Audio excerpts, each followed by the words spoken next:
Short-term rental management. Grateful to be here in my new office. And life is good. Today we're going to talk about post-COVID, the economy, financial situations that we are in right now, and how the hell we got here. I'm calling it the false level up of the COVID era. And I'm grateful that you are here today on Short-Term Rental Management. This episode of the Short-Term Management Show is brought to you by Short-Term Rental Long-Term Wealth. This is the book in the STR space, written by my lovely wife, Avery Carl. It has hundreds of reviews on Amazon, and it will teach you literally everything you need to know about STR. Short-Term Rental Long-Term Wealth, the book, wherever books are sold. Yeah, STRM, Short-Term Rental Management. Glad that you are here. Please join me at stsplus.com. I would love to have you join up. Shoot me a DM anywhere you know how to get a hold of me, and I'll give you a coupon code for that if you would like. Also, please leave my podcast a review. I'm creeping up on 300 reviews, which is pathetic, quite frankly. But hey, man, it's hard to get reviews in the podcast world. So I get it, and I would love you to hit me with a review. We are in the review business here in vacation rentals. And I appreciate you for listening. Happy Tuesday to you. Great to be here. Today we're going to talk about the economy. Main Street is hurting. Okay, and I'm not going to get into this like CNN style or Fox News style. See, even just saying those names, I get uncomfortable because there's some sort of preconceived political affiliation with certain news channels, and I just don't want to get into the whole thing. But what I want to talk about is March of 2020. We're going to talk about March of 2020. What a weird time it was, man. You know, we were new parents. We were getting groceries delivered to the home and wiping the grocery bags down with Lysol wipes. We were terrified of everything, especially as brand new parents. And I believe Avery may have even been pregnant at the time. So it was a stressful time. Everybody seems to forget about the COVID times when Trump was on the TV every single morning. Remember that? He was on the TV every morning talking to the American people, and we couldn't leave our homes. And luckily, I was already working virtually at the time, all the time, and it was not a big transition for me. I'm sitting there like, well, nothing work-wise is even changing for us, but this is a really weird time.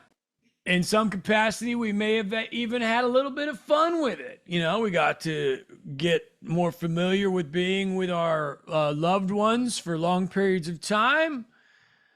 We were playing card games and board games and never leaving the house, you know, and it was really, I hate to say it, there were some fond memories there of the COVID days, but it was extremely scary. I remember thinking to myself, I remember where I was and what I was doing. Oh my goodness, this is the end of it, you know, not the end of life in general, but life as we knew it. I was like, man, maybe people aren't even going to buy real estate anymore. Or, you know, maybe people won't need rental real estate. What am I going to do when my tenants move out or what? You know, all those crazy thoughts that go through your head because it was such a life-changing experience and it was happening so fast and we didn't know what to make of it. It was tough. It was. And everybody forgets about the tough times. All the restaurants in the little area that I lived in the middle of Tennessee with out in the country, nothing was open. And I know you remember this, no toilet paper. It was a huge deal. No toilet paper anywhere. You couldn't get it. It was like, if you could get it, it was extremely expensive and you had to wear a mask going down the toilet paper aisle. And oh man, it was just a weird time, man. It was nuts. And everybody forgets. Everybody forgets so easily. how stressed out we were. I had friends that were completely losing it, and it was just a very stressful time. And how did they handle it? They gave us a bunch of money. They did. They printed money and they handed it out. And again, I am not here to talk about politics. I'm not talking about statistics, but it's somewhere in the $13 trillion range, $15 trillion. I don't know. A lot of money. I know that. It was a lot of money. Okay. And most of it was going to the not wealthy people. And there were also options to not pay your mortgage for a year. Remember that? You could call and talk to your mortgage company, and people were doing it, and you had to wait on hold for 4 days. And you could get a forbearance. Remember this word? It was a huge word in the COVID era. Forbearance on your mortgage. COVID relief program. And you could call, and they signed the CARES Act, and you could ask your lender for a payment pause of up to, in most cases, 12 months. Of course, you had to pay that back, you know. I'm grateful that we're not really hearing a whole lot of recourse from that, from folks that didn't may or not have paid their mortgage, quote unquote, for 12 months. And just, you had the option of adding on. I think that was probably the most practical choice would have been to add on another year to your mortgage if you did it that way. There could have been some really bad things happening because of that. We could be seeing some bad aftermath because of that right now. And we're not that I hear about it, you know, foreclosures, et cetera, seem to be fairly level. But they were giving us money, and they also gave us, I don't know who the hell they are, they gave us the opportunity to possibly not pay our mortgage. So not only were they handing out checks, especially to the not uber wealthy, they were giving you the opportunity to not pay your mortgage.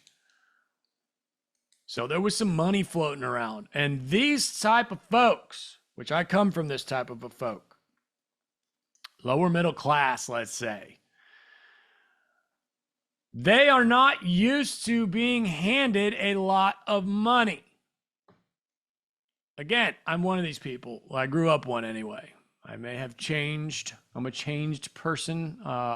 Grew into this horrible thing that's now, you know, evil thing that's called wealthy. And it ain't so evil, man. So come over to this side if you want to. All you got to do is go out there and get some dough. But anyway,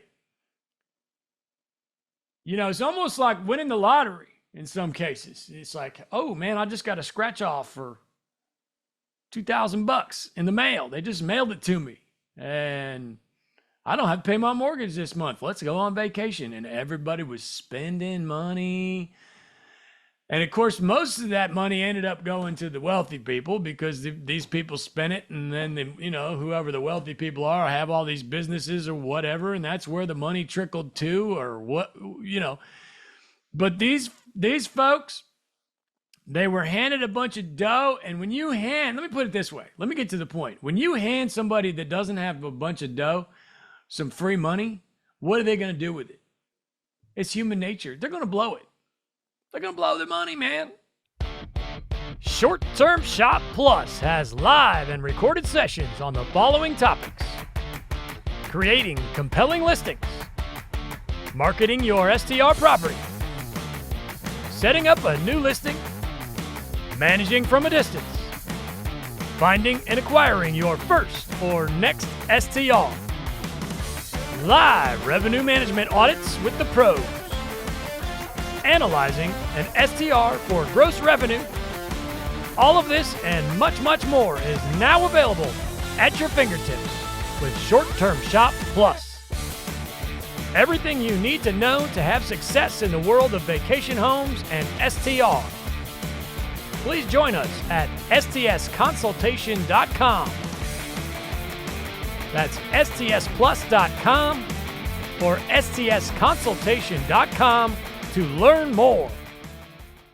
I had a part-time job in college, and every 2 weeks when that paycheck came around, I went straight to the gas station and bought cigarettes and went straight to the liquor store and bought booze. And then I went straight to Popeye's Chicken and bought fried chicken.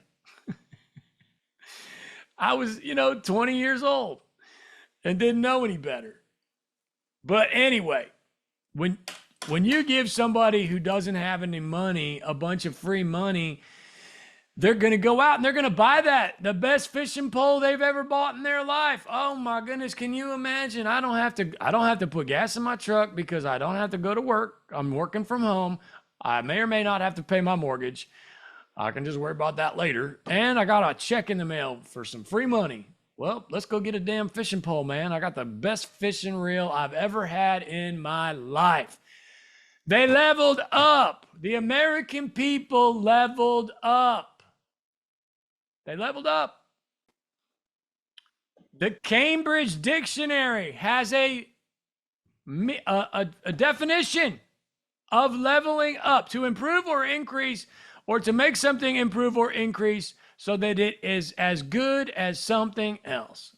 People level up in life. You get a better job, you level up. Your car gets nicer. It's just human nature. You don't have to level up. Most people do. I still drive a Chevy, but there might be a GMC pickup truck right next to it. You know what I mean? So, human nature, people level up. Everybody got some free dough. They leveled up. Years go by. Life goes back to seemingly somewhat more normal. We're going to work. We're going to our offices again, etc. And the free money is gone. All right? So, average Joe's having a rough time right now. There were so many vacations being gone on. And now, due to the interest rates and the overall economy, the honeymoon is over. The honeymoon is over. So you got to be, it's understandable what's happening in the world right now. We gave a bunch of people who never really would have ever had some free money, and they blew it all. Is that what happened here? I think it is. And now you got all these people that are like going back to the cheap fishing reel. They're still going on vacation. They're still going fishing. But they may not be spending as much money. And I'm hopeful that we're going to see some return to normal. I think what's going on right now is the adverse effect of what happened when this crazy pandemic happened. Nobody knew what to do, and they handled it the way that they handled it, and for better or for worse, that's what we got. And then I think right now is the bottom, where people are hurting. They're buying the cheap fishing reel. They want to take their kids to the mountains, but they have to get a smaller property. Maybe they're getting a 2-bedroom instead of a 3-bedroom this year on vacation. They're still going on vacation. Matter of fact, $1.3 trillion are projected to be spent on American travel this year. By the end of 2024, $1.3 trillion, which is exactly twice how much was spent in 2009, 600 and something billion. 2009, why is that significant? Because that's the last time we had a major economic crisis in this country, in the world. 2009 was the crappy times. Remember, when are we going to have the next 2008? Next 2008. Well, we're here. This is it. Joe Blow with the fishing pole is buying a cheaper fishing pole. Okay? So we went way up here with the free money and the mortgage forbearance, which was a little over it was 4.5 years ago, believe it or not. Can you imagine that was 4.5 years ago? It seems like yesterday. Trump was on the TV every single morning. 4.5 years now, we are down and buying the Johnson Country Mile reel versus the Shimano reel, fishing reel. Not that Shimano doesn't have cheap reels, but you get the point. And I think we're finally at the bottom of that. That's what I'm predicting. And I think we are finally, again, we have an election coming, so that's going to be a little wacky, and I'm not here to talk about politics as I fix my hair. I think we're going to see some normal. I think we're going to see people finally starting to get a little bit more comfortable and, a little bit of anxiety kind of relieved from the world as we can finally grasp at some sort of normalcy as we move forward with what is going to be a new president, whoever it may be, and possibly a healthy, happy economy. Average Joe going to go on a regular vacation. Average, upper middle class going to buy a couple extra, maybe buy a rental property. Real estate sales have been in the gutter for 2 years. This is a great time to be buying. It is. I hate to say it. The short-term shop sells houses, so. But it is. I'm shopping. I'm always shopping. ABS, baby. Always be shopping. But I just feel like we finally have maybe made it to the other end of the mountain, and I'm grateful. And let's hope that good things are to come. And here's to you. Here's to the future. And here's to a happy America. Because here's the deal. The dude that bought the fancy fishing reel and leveled up is having a hard time with things right now. He's confused. He's upset. He had a nice fishing reel and went and bought a brand new, beautiful truck. Remember when you couldn't get a truck? You remember when the car lots were empty and the dealers, the car salesmen were laughing at us? Oh, I'm sorry. You wanted to buy a car. Oh, you can't do that. Sorry, we don't have one. Isn't that cute? You wanted to spend $100,000. Oh, I'm sorry. They were laughing at us. Same thing with houses. They were flying off the shelf. 40 people offering on the same damn house. This is not just vacation markets. This is everything. You wanted to buy a house to move your family in because you wanted a nice roof over your head to protect your family during COVID? Good luck. You got 30 other families fighting over that same house. The American people leveled up with $13 trillion in their pocket. Now that $13 trillion is just out there. I went to Walmart a couple days ago and I had one cart. Now, granted, this cart was so full it was Tetris. $700 I spent on one cart at Walmart. I was like, what?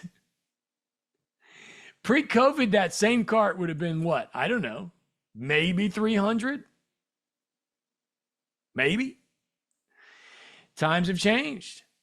Not only did the American people level up with all that free money, but now they don't have the free money and everything is way more expensive. So we're butthurt. The lower middle class is butthurt and doesn't even know it. They were balling. They had fancy trucks. Now they're hurting to pay their payments.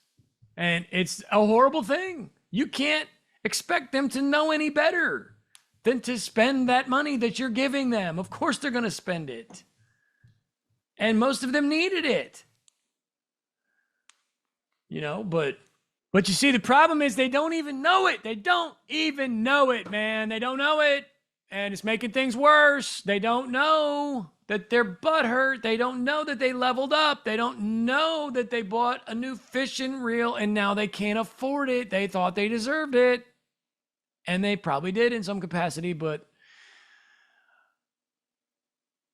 people were spending more money than they were used to spending because it wasn't their money. They got it for free. And now they don't know that they don't even know that they're not getting free money anymore, but they're acting like they are. People are spending beyond their means, and they don't even know it. They got used to it. That's what leveling up is. You get used to having that fancy car. And now the payment's coming in and it's hurting them. And they don't know why. People are not that smart. This was done to them by people that are running this country. Not getting into politics. But that's the problem. They don't know that that's what's going on. People don't realize that, oh man, I really actually can't afford this $120,000 truck when I only make 90 grand a year. And now 90 grand a year ain't what it used to be, you know? So it was a problem. It's a problem. But I think we're getting closer to normal. The honeymoon is over. The level up is over. And I think we are finally getting to the point where we can hope that that will even out and we can just go back to normal. Can I just live a normal life for a couple years without having to worry about all this stress and the economy and inflation? I just want to live, man. Is that too much to ask? I think that's where we're headed, and I'm grateful that we're going to have just let me live. Just let me be, baby. I'm going to leave you with a quote. This is what lifestyle is all about. The good life is not an amount. It is an attitude, an act, an idea, a discovery, a search. Which comes from Jim Rohn, the most quotable human in history. That's from a book called The Art of Exceptional Living from Jim Rohn. I love you. Short-term rental management. Happy renting. Don't overthink it.